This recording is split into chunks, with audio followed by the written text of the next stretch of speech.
Matthieu 11, le verset 5. La Bible dit, les aveugles voient, les boiteux marchent, les lépreux sont purifiés, les sourds entendent, les morts ressuscitent et la bonne nouvelle est annoncée aux pauvres.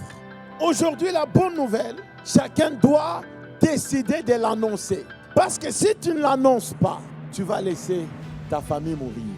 Alors que la bonne nouvelle, c'est que Jésus guérit. La bonne nouvelle, c'est que Jésus peut restaurer. La bonne nouvelle, c'est que Jésus peut te donner tout ce dont tu as besoin pour ta vie. C'est comme ça qu'aujourd'hui, nous pouvons célébrer la Pâque. Dis un peu la Pâque.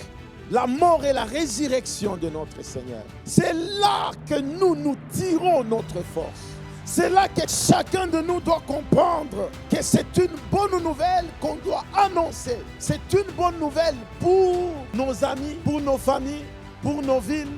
La mort et la résurrection de notre Seigneur Jésus-Christ est une bonne nouvelle. D'autre part aussi, c'est une délivrance pour toi qui as déjà la bonne nouvelle. Cette bonne nouvelle de la résurrection, cette bonne nouvelle de Jésus-Christ, c'est une médaille à deux facettes. Tu es porteur de la bonne nouvelle pour que les autres aussi aient la vie, mais et aussi pour toi. Pour toi, cette bonne nouvelle est une délivrance. Trois choses. Nous célébrons la bonne nouvelle de Jésus-Christ pour notre délivrance. Numéro 1, dans cette célébration, nous devons nous purifier tout d'abord. Parce que le plus grand des problèmes aujourd'hui, c'est toutes ces tentations que le diable met en place. C'est tous ces péchés, c'est toutes ces souillures qui éloignent beaucoup du Seigneur. Quel que soit là où tu te retrouves, peut-être que tu es tombé dans un péché quelconque, ne reste pas dans la culpabilité, lève-toi, demande pardon au Seigneur. Parce que il ne faut pas que le Seigneur revienne et te trouve dedans, dans les souillures. Nous devons être prêts. Célèbre l'agneau comme quelqu'un qui s'apprête à aller à une fête de mariage. Deuxième chose, quand nous nous réveillons le matin, souvenons-nous toujours de la mort et de la résurrection de Jésus. Donc quand tu te réveilles, la première chose, si on te pose la question, dis-leur, le Seigneur a payé le prix pour moi. Parce que deux fois, en perdant en mémoire, parce qu'il dit, vous le ferez en mémoire de moi. Ce n'est pas seulement pour la Sainte Seine, mais c'est pour la vie à l'heure où nous sommes. C'est souvenir qui nous a sauvés. Sa mort nous a sauvés.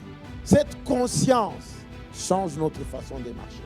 Cette conscience change notre manière d'évangéliser, d'apporter la bonne nouvelle.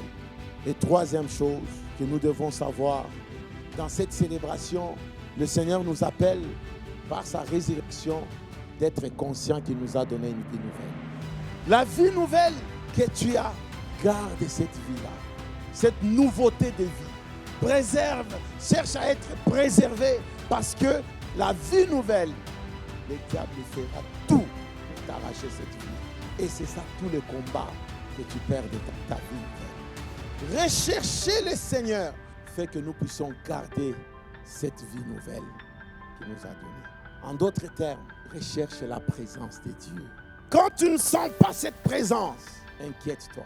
Que cette présence soit toujours avec toi. Pourquoi ?